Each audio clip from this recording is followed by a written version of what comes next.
Praying the Psalms, day 39, Psalm 39. We're just going to read about the first half of this, and then we're going to talk about it, but here we go. I said, I will watch my ways and keep my tongue from sin. I will put a muzzle on my mouth while in the presence of the wicked. So I remained utterly silent, not even saying anything good. But my anguish increased. My heart grew hot within me. When I meditated, the fire burned. Then I spoke with my tongue. Show me, Lord, my life's end and the number of days. Let me know how fleeting my life is. You have made my days a mere handbreadth. The span of my years is nothing before you. Everyone is but a breath, even those who seem secure.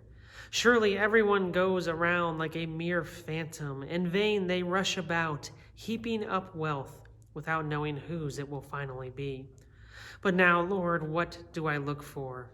My hope is in you.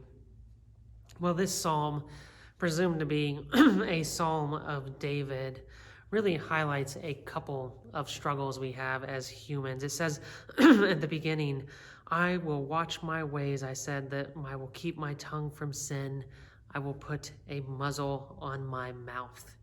I think we all struggle with that sometimes, to have a muzzle on my mouth, to not speak out when we shouldn't, but yet even when we do have that muzzle on our mouths, when we hold back our words, sometimes we still don't find the peace that we're looking for. We are still consumed in our inner being with anger or rage because we're not really letting those things go. All we're doing is stuffing them down deep inside. So I think when we say, I want to keep my tongue from speaking evil, that is a wonderful thing. But what is it that we're doing with that evil? Are we just holding on to it and letting it make us angrier and angrier?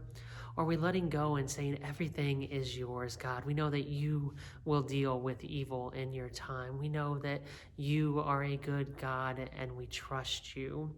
And then the other struggle that this psalmist points out is that many people are just running around heaping up wealth, not even thinking about where it's going to be left, who it's going to be left to when they're gone, because the human life is so short.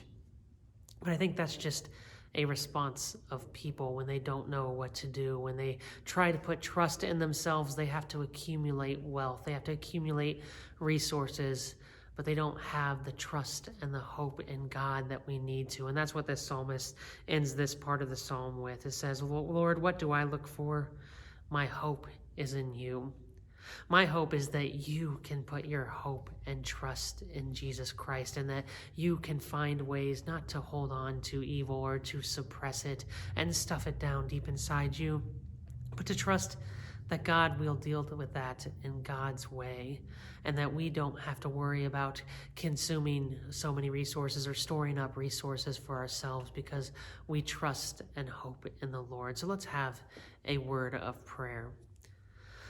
Loving and gracious God, we just thank you that you are so good to us and that you provide for us in ways that we cannot even imagine providing on our own. But God, we know we still have that tendency to try to do things our own way, to try to take care of things on our own.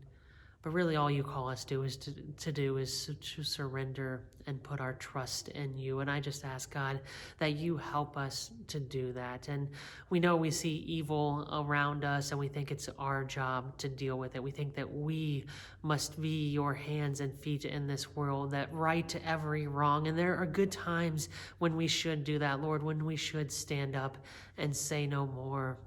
But other times we need to let that go and just to trust that you will deal with evil and that you will bring goodness, because that's all you bring, Lord. You are a good and gracious God. And for that, we give you great thanks and praise and put all of our hope and trust in you and in the name of your Son, Jesus Christ. Amen.